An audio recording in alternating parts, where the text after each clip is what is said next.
Hello and welcome to everyone that is hopefully listening on YouTube at least, and we're hoping on X/Twitter as well. Thank you for coming along and listening to tonight's broadcast. We are talking about the budget. 3 weeks on, just over 3 weeks on from the Rachel Reeves, the Chancellor, giving her the first Labour government in 14 years. So I'm here with Michael Burke tonight. We're going to be talking about some of the issues that were raised in the lead up to the budget, but also some of the policies that were announced. I am Ben Sellers. I am the National Secretary of the People's Assembly. I have been in that role since January. The People's Assembly has been going for over a decade, since 2013, and has mobilised hundreds of thousands, if not millions of people against the austerity measures of the previous government.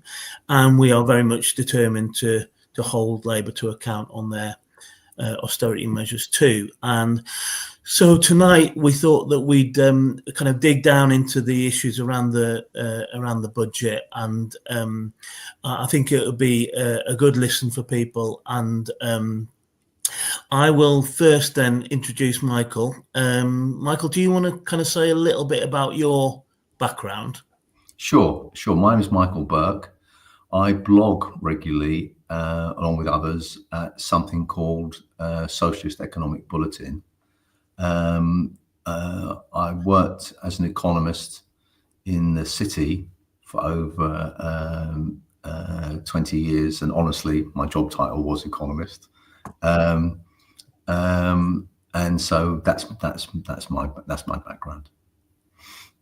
Okay, thank you very much for that. I mean, we should just get straight into it then. I mean, firstly, we should talk about whether this is an austerity budget, because I think that has been an awful lot of discussion in the press about the kind of end of austerity. I'm not sure whether Rachel Reeves actually declared it as that, but certainly spokespeople around her and so on talked about it, the end of austerity, and we could say goodbye to that. There has been there's been some talk about that the October budget kind of confirming that end of austerity. How do you react to that? And I mean, is it just spin, or is there some substance to that? Well, it's an austerity budget. I think that's the first thing to say. Like almost any budget, there's things in it where some people benefit or some people don't do too badly. But if you take it in the round, i.e. what's happening overall to all of government spending and to all of government taxation, and you take it on the timeline that's given, i.e. for the rest of this parliament, and Rachel Reeves emphasised that this was what she intended for the rest of this parliament, then it's clearly an austerity budget. If you take taxes, despite all the kerfuffle over inheritance tax for farmers, actually the biggest contribution in terms of tax rises comes from ordinary working people in terms of freezing tax thresholds. If you take anything after 18 months, then public spending is coming down. If you look at prices that the government is in charge of, and there's a lot of those, and other elements of taxation like council tax, they're going up, and public services are going to be hit. And on top of all that, welfare is being cut. So the most vulnerable are being targeted yet again, as they have throughout the entire austerity period. So some good things in and around the budget, not least the significant increase for some public sector workers in terms of pay. But given how Rachel Reeves has set what she calls the spending envelope, in fact, the fiscal envelope, which is spending and taxation for the rest of this parliament, it's impossible to see those pay rises coming again. And as I said, they only apply to some public sector workers anyway. So yeah, it's austerity. And there was also a number of policies that were announced pre-budget as well, wasn't there? Around, the winter fuel payments and the freezing of child benefits, a two-child limit, and also the bus fare rises. And that all, I mean, those things weren't announced in the budget, were they? But they very much sort of play into the kind of the transference of the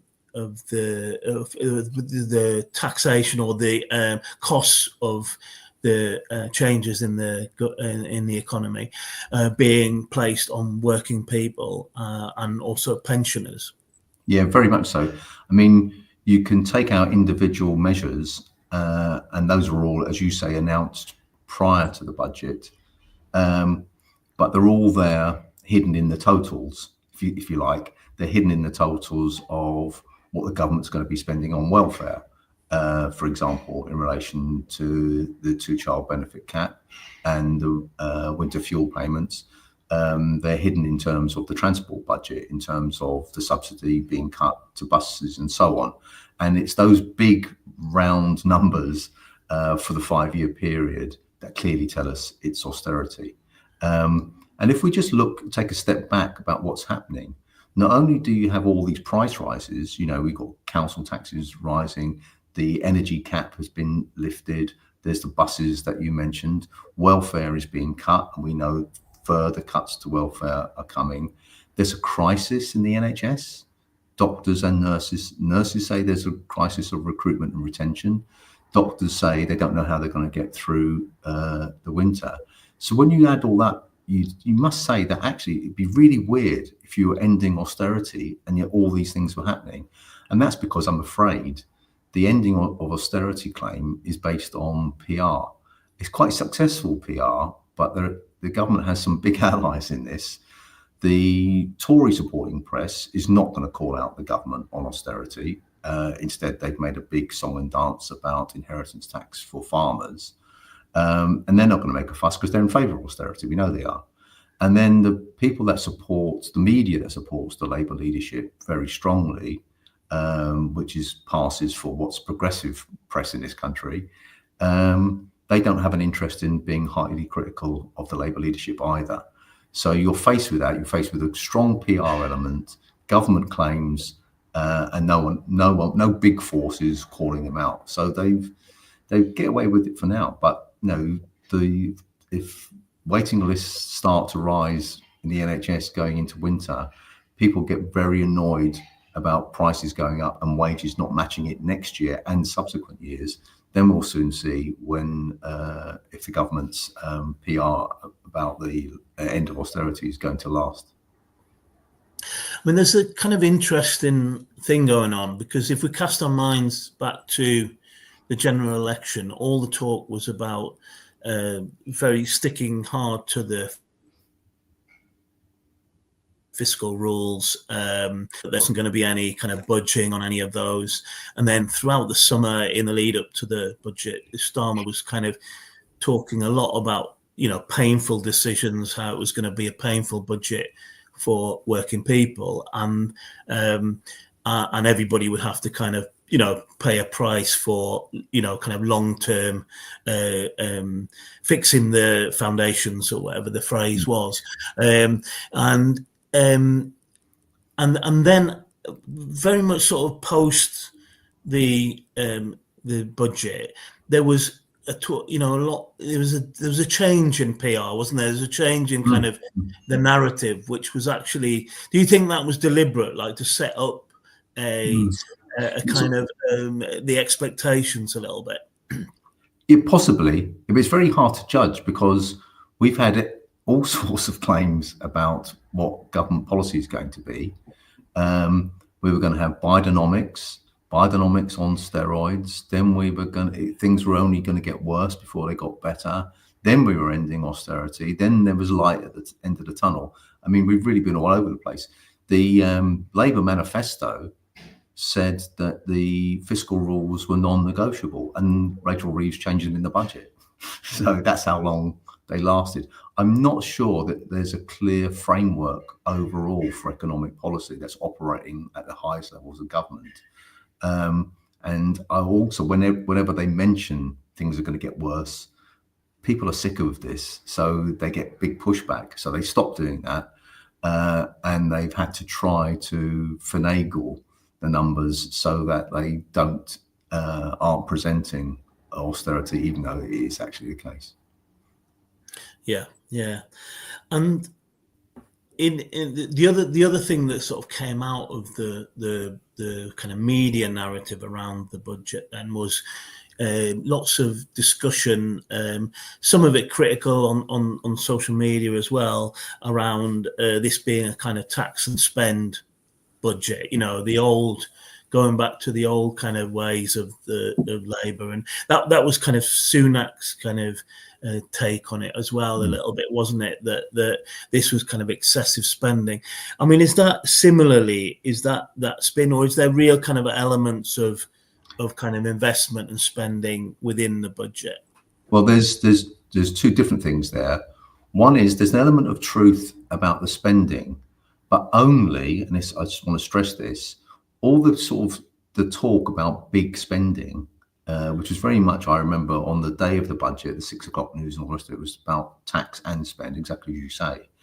But the spend was simply in relation to what Jeremy Hunt had outlined in March for subsequent years, which was slash and burn, wholly unfeasible cuts to government spending. And so restoring a lot of those cuts can be cast as spending, but actually it's just not making the ridiculous level of cuts that he was pretending to make, because he would have found them unfeasible too.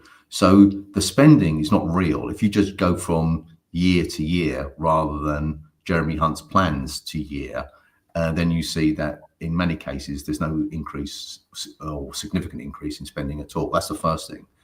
But the second thing, you raised the point about investment, because spending on the NHS, housing, all that type of stuff. The NHS, education, all the rest of it, that's government consumption. Government investment, where it actually produces things and pays for things which produce a return on investment, because that's the definition. There was loads of talk about that in the weeks and months running up to the budget. And I thought that would mark a break from what we've had, which is government slashing investment over the last 14 years.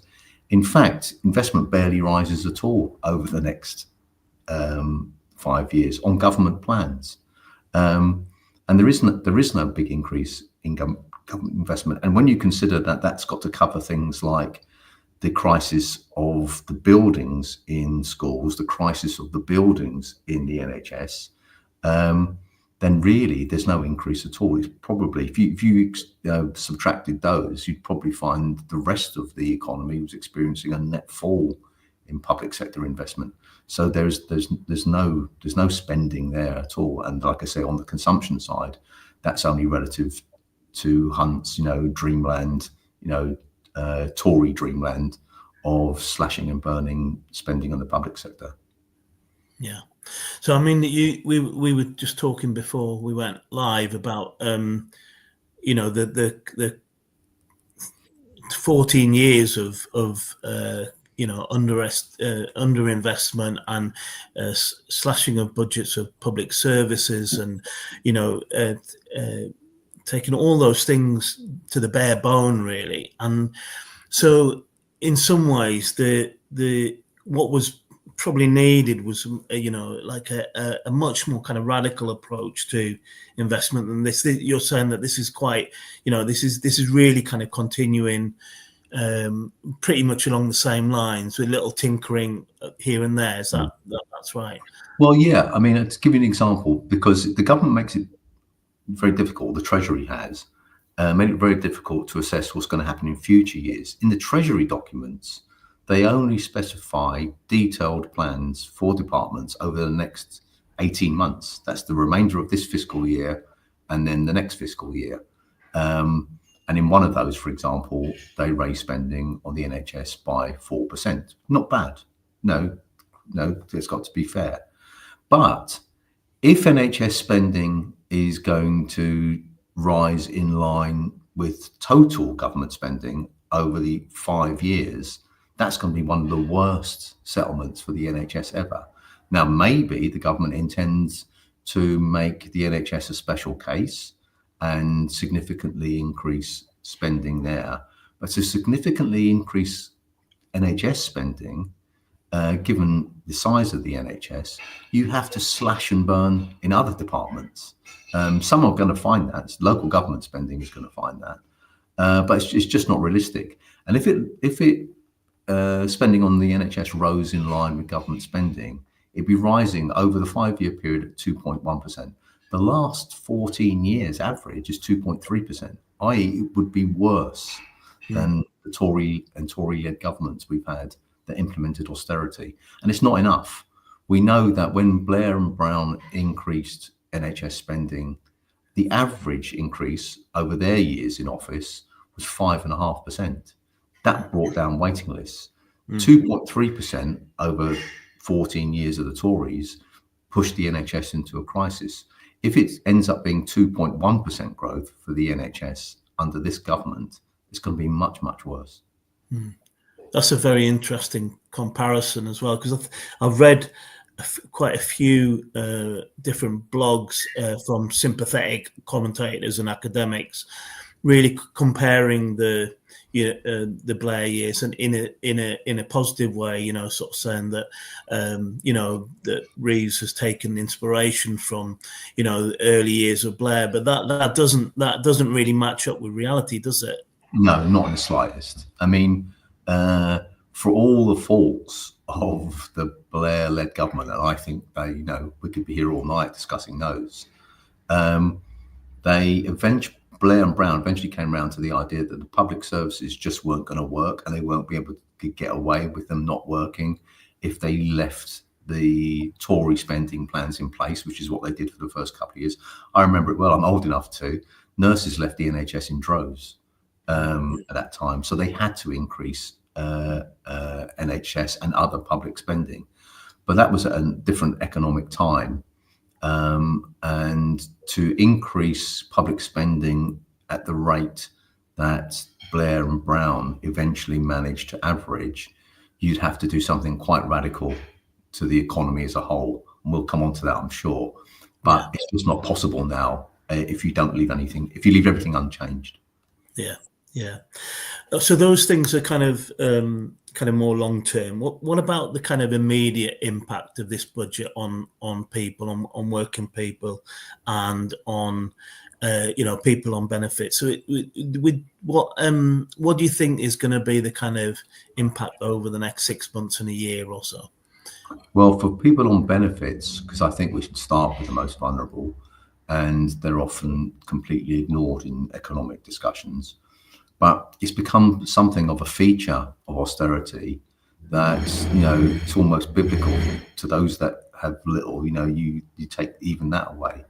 And there's a boast that over the lifetime of the Parliament, the welfare is going to be cut by 9 billion. At the peak, on an annual basis, there'll be cuts of 3 billion to the welfare bill. And I note in passing that 3 billion exactly equals the pledge of the government to the funding for the war in Ukraine. So it's a conscious choice. The government's decided to fund war, but not welfare. And in general, people are going to be worse off. I mean, people on welfare are going to be worst hit, but people paying council tax, people relying on buses, people who use energy, which is all of us, they're all going to be worse off. So the Bank of England is already talking about inflation has bottomed because of these administered, what in the economic jargon we call administered prices. The government sets the prices in effect, and may not cut interest rates for a while. Then the onus will be on ordinary people where they can, where they're unionised and strong, to try to claw back those price rises.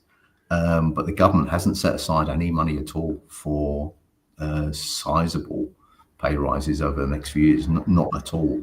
And if they're forced to, their intention is to fund them out of current spending on current services, which is a recipe for renewed crises. And you have lurking in the background the threat, for example, of privatisation in the NHS, and Alan Milburn talking about the NHS being in the last chance saloon. But again, I'm old enough to remember Alan Milburn saying that virtually every year he was in office.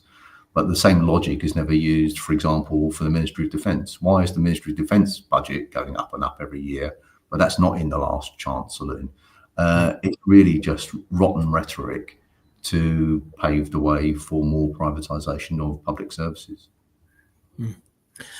I mean, the other kind of very immediate issue that certainly as a layperson, I didn't see an awful lot of discussion around this in the budget, and it almost felt like it was buried, was the absolute crisis in local councils. I mean, there's been high profile councils like Birmingham and Nottingham and others around the country that have, literally gone bankrupt and have closed, half the libraries in Birmingham and all sorts of kind of really essential services. And that, am I right in thinking that really was, if it was addressed, it was addressed at the absolute minimal level, and pretty much buried? Yeah. Well, what's happened in local government is everything has been, over the 14 years, and there's no reversal of this, everything has been cut to the bone.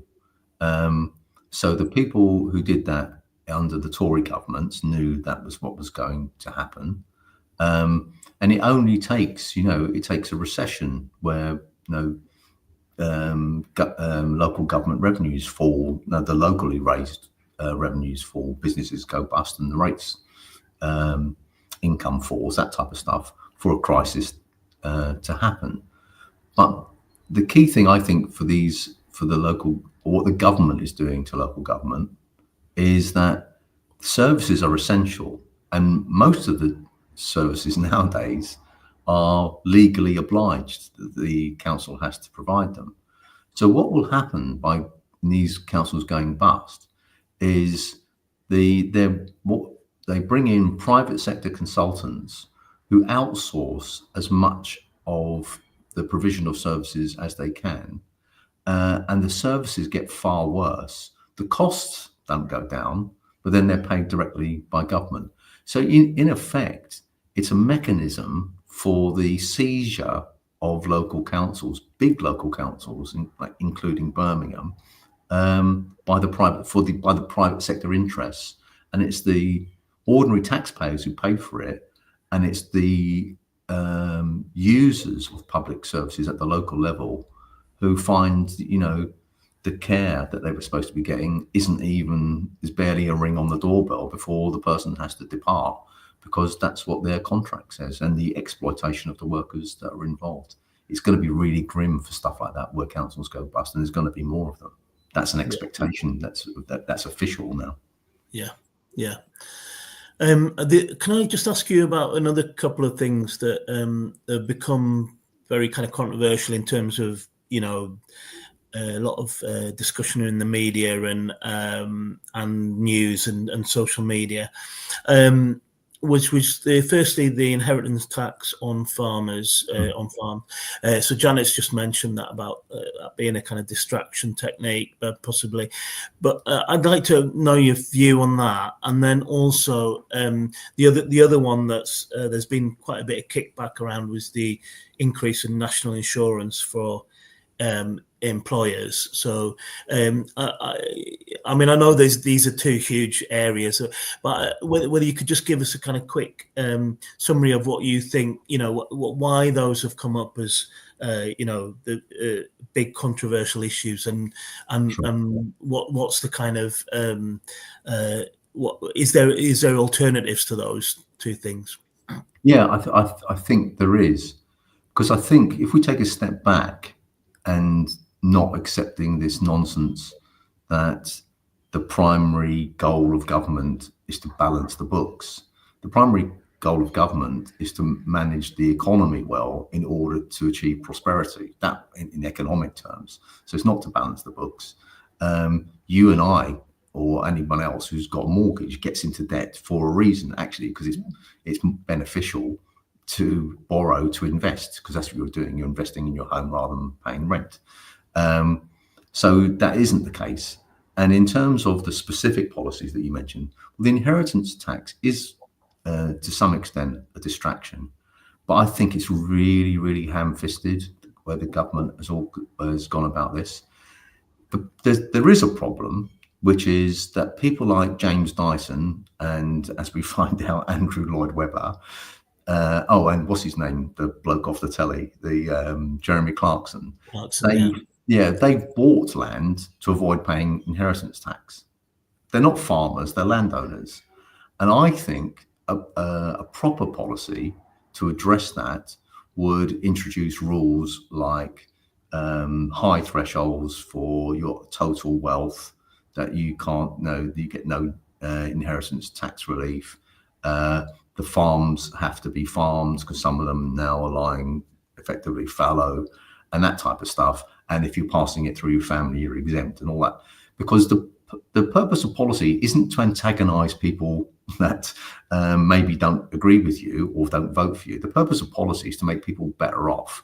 And I'm in favor of making people better off by making the rich pay.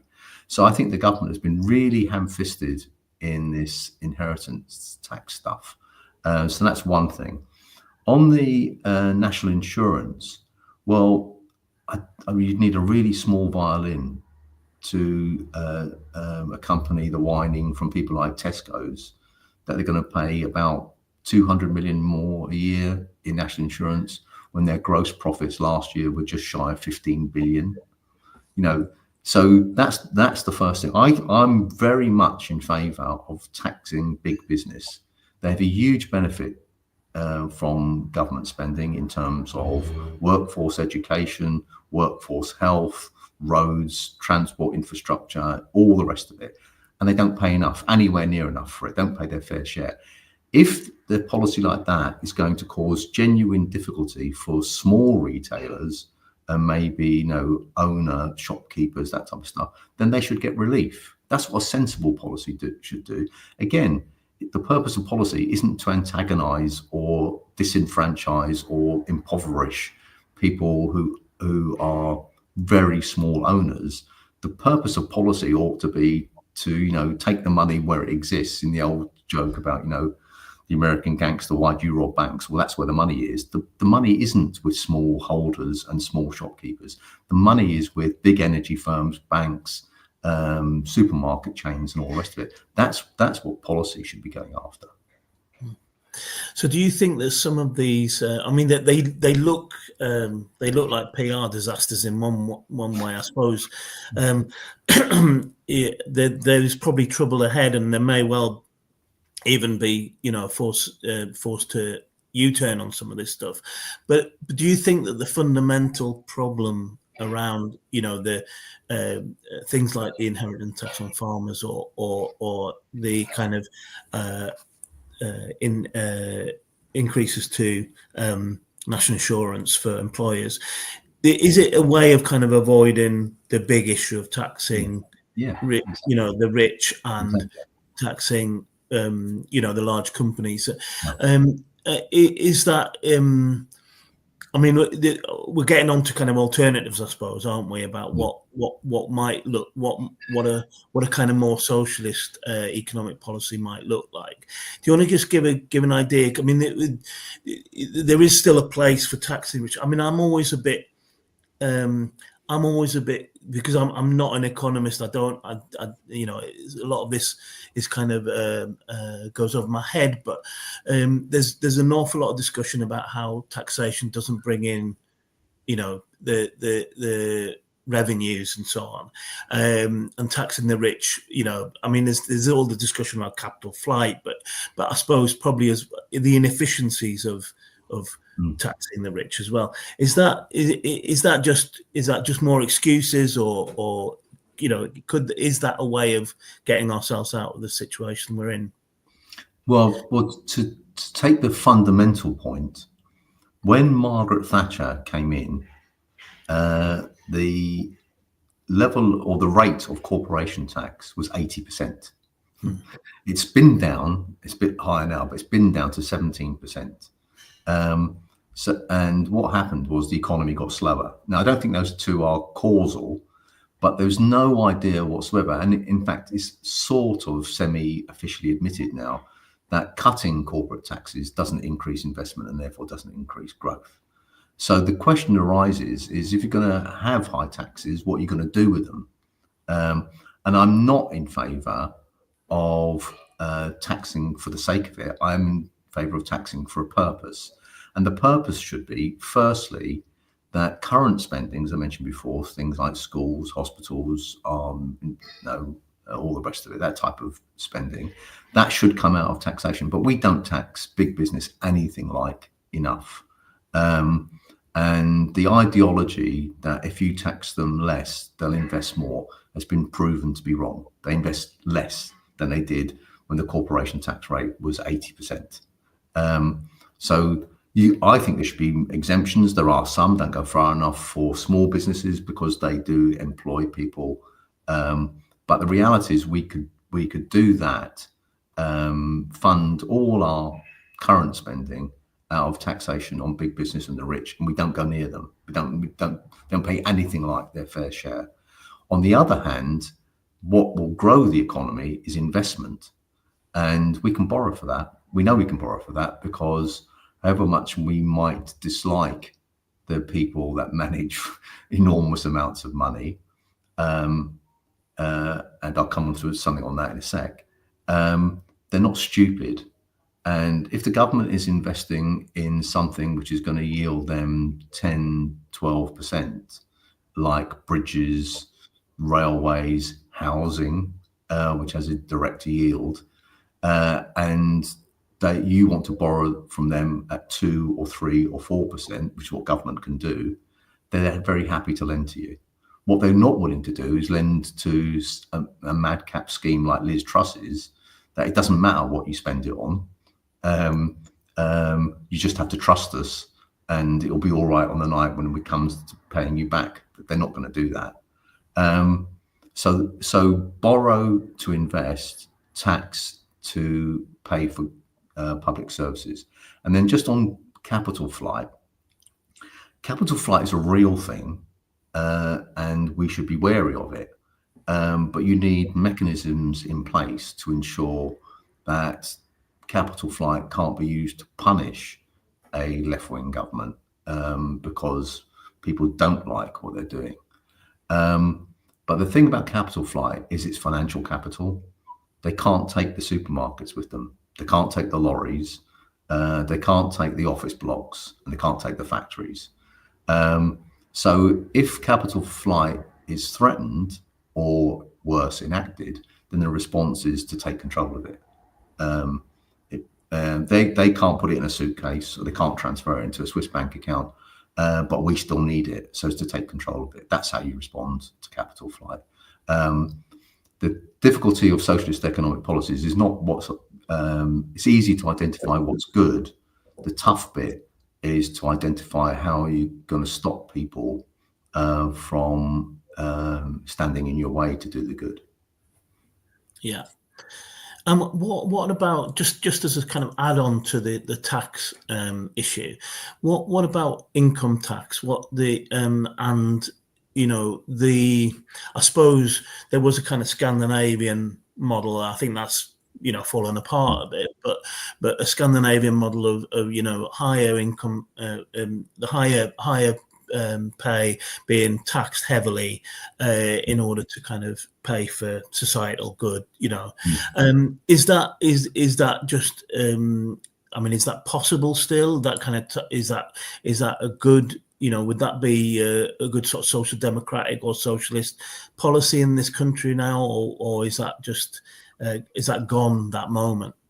Well, I think taxation should be progressive, and all taxation should be progressive. So there shouldn't be a cap, for example, on national insurance, because that means someone who's earning, say, 50,000, which can nowadays be, well, a doctor, a deputy head in a school, i.e. skilled workers, but they're still workers. They're going to pay higher effective tax rates than someone on 2 million who works in the city or wherever it might be.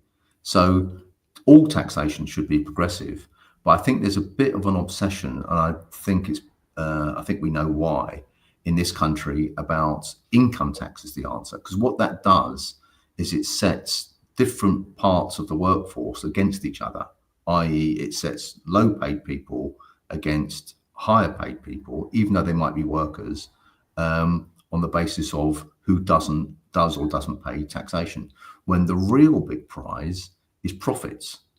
That's an enormous part of the economy. They've risen substantially ever since Thatcherism as a proportion of the economy, and yet all we've done in general is cut how much taxation there is on them. And I think that needs to be reversed. That's the big prize. The rest of it is quite small beer and can be politically divisive.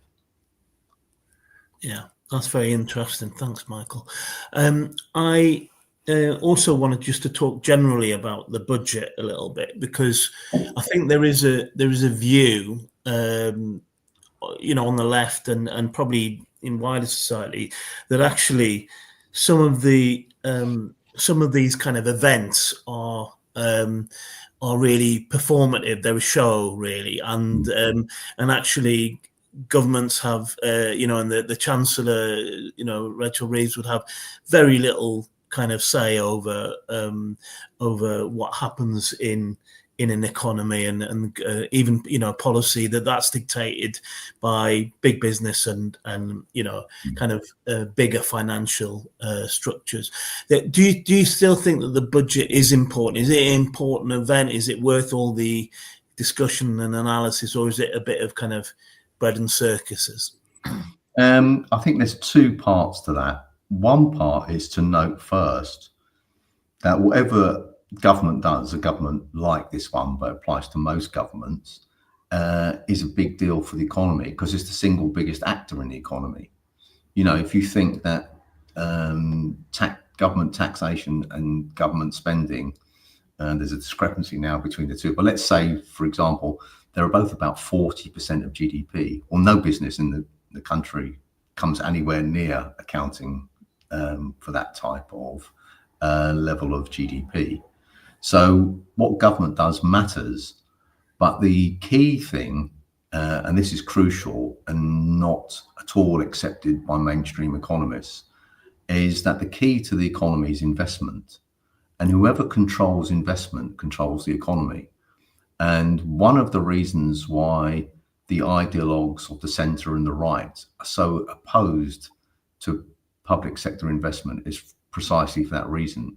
Because once the public sector starts to invest heavily in the economy, it can then regulate the level of investment overall in the economy. Now, we're a million miles from that, but in an economy where that is done, they can really determine what happens to the rest of the economy. So the budget is not meaningless by any stretch, but what government does and its impact is very limited. It becomes a product of what others are doing, the private sector primarily are doing, because of the relationship in the ratio of public to private investment. Essentially, if the public sector invested a lot more, then what any chancellor did at the budget would matter a lot more, because that would be a big control of the economy. Yeah. And what did you do? What did you make of all that controversy about Rachel Reeves' CV and calling, it seems like she's called herself an economist when actually she had a kind of a lower level job within the Bank of Scotland, was it, or Lloyd's? I'm not quite sure. And do you think that? I mean, a obviously there's an issue around honesty, but B, is that important? Because there's been a big, if you listen to what the candidates, Starmer's kind of new wave of candidates, there's a lot of emphasis on that kind of credibility. You know, I've worked in business, I've worked in the financial sector, and so on. And does that matter? I mean, John McDonnell didn't have he worked in the GLC, didn't he? But he didn't have an economics background. Yeah. But does that matter? Well, fundamentally, no, it doesn't. I could be unfair to him, but I think it was James Callaghan who said he used to work out the budgets using matchsticks from a matchbox. He'd pile them up on one side and hope they equaled on the other side. It doesn't really matter in the sense of what's produced by the Treasury is a product of an enormous amount of economists, analysts, and all the rest of it at the Treasury, and they're given a direction by the Chancellor, and in this case, her team. But at the same time, I think in this case, this is sort of a deflected criticism, because like I said at the outset, very beginning, the Tory press does not want to attack austerity. It's fundamentally very much in favour of austerity. So they're not going to attack the budget on the concrete and real grounds of it's an austerity budget. So they'd much rather talk about what is in effect a distraction about, you know, how well Rachel Reeves plays chess or not, or, you know, just they want to criticise without having the substantial criticism at hand, because they don't want to say it. Yeah. And so we talked a little bit about the kind of measures before, about the kind of measures, the radical measures that would be needed.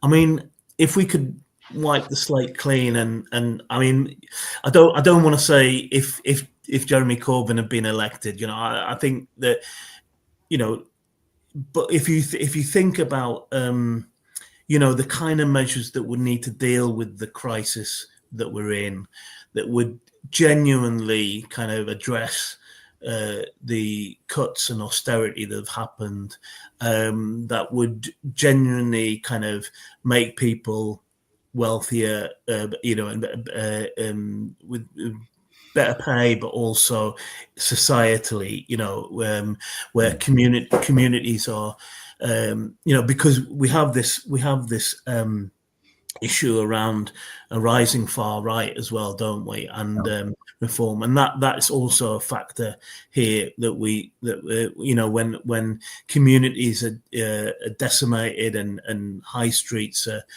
emptied out, and you know, that all kind of plays into the hands of the far right. But if we were going to take if we were going to kind of have a kind of magical thinking, if you like, about what might be addressing, like the sort of measures that would address that, where would you start? Well, it's quite a good way of framing it, because I actually think there's the left generally, but especially in this country, is plagued by magical thinking. That you can, I remember speaking to someone who said, well, it was a big shock to me. This is someone on the left, professional economist. She said to me, it was a big shock to her when Liz Truss's budget led to rip-roaring inflation, collapse of the government bond market, collapse of the stock market. That's the real world, and there's far too much magical or fantasy thing. I'm not accusing you of it, but I'm just saying it's a good way to think about it. You can just print money. It doesn't matter if you borrow, even though a lot of that borrowing is from overseas. Doesn't matter what happens to the pound. All of that is untrue. It all matters. And the difficulty now is that the economy is in a crisis. There's not spare cash. I fundamentally believe that. It's been allocated. It's already allocated. Now, to go back to the bank robber, now the American gangster, straining that example a bit, is so you have to go where the money is. You can't go after people on welfare. You can't cut spending on the NHS because it's just down to the bare bones. You have to go where the money, and that is big business. and you have to take their money, and they object violently. They exist to make money, and they object violently, as we see with this furore over national insurance, to anyone taking what they regard as their money. In fact, it's our money because we've produced it, or we've produced the wealth. That's the accounting of it in terms of money. So the question arises is, with your clean slate, how are you going to go after their money and then stop them from when they resist you, because they will resist? And then you have to have powers in place for nationalisation, against capital flight, against investment strikes, all the rest of it. That's what they'll do, because that's what historically they've done when governments try to interfere with what they do. First thing you would do, for example, is nationalise all the leading banks, because they direct where investment is allocated. But I think the left, got to be honest, the left, when the government was obliged to take over Royal Bank of Scotland, was woefully inept in terms of arguing for what should be done with it, because it's not enough to nationalise. We nationalised loads of industries after 1945, and then later, and then ran them into the ground. You have to invest in them as well. So you have to have an economic plan, which, one, adds up, and two, you can continue, and three, is aimed at the prosperity of the overwhelming majority of the population. And that's the essence of economic policy. And staving off and holding off your enemies is a crucial part of it if you want to do anything radical in an environment like this one. Yeah, that's a very good lesson. Where do you, I mean, we're obviously a long way away from all of that, but where do you see the economy being if policy stays the same and the fiscal rules stay the same, and the indicators that we've seen in this budget, if that is there is no change of path? Where do you see the economy being in 2-3 years' time? What could, what do you feel? A lot worse. It will be worse. And that's not me saying it. That's the official forecast. That's the OBR forecast. They mark down the prospective growth of the economy, real disposable household incomes, all the things that you'd want to be going up. They mark them down compared to even to Hunt's budget. So that's where they expect it to go. It's not a given, but uninterrupted, it will be worse. If the government is forced to change policy by objective circumstance, then the outcome could be different. I have to say, at the moment, what the government is possibly going to be forced to do is something worse, because when Trump is in office, he threatens to impose tariffs on friend and foe alike. So buttering him up and inviting him to Parliament doesn't butter any parsnips. There will be tariffs, and then there'll be countries responding with tariffs, and the general prices will go up beyond even what the government has engineered in the budget. So that's going to be a negative pressure.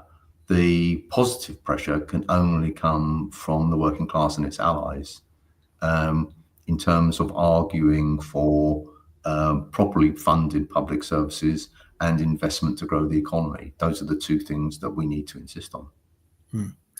Yeah, and that's a good place to finish on, really, because that's the hope, isn't it? That and if we're talking about Trump, but also in this country, there's reform and a sort of growingly confident far right, and that is they are potentially the beneficiaries of that continued austerity and the path that we're on. So it is important that people that we organise ourselves, and, as you say, organise working class together with organisations like the People's Assembly to make that case for proper investment in public services and an end to austerity.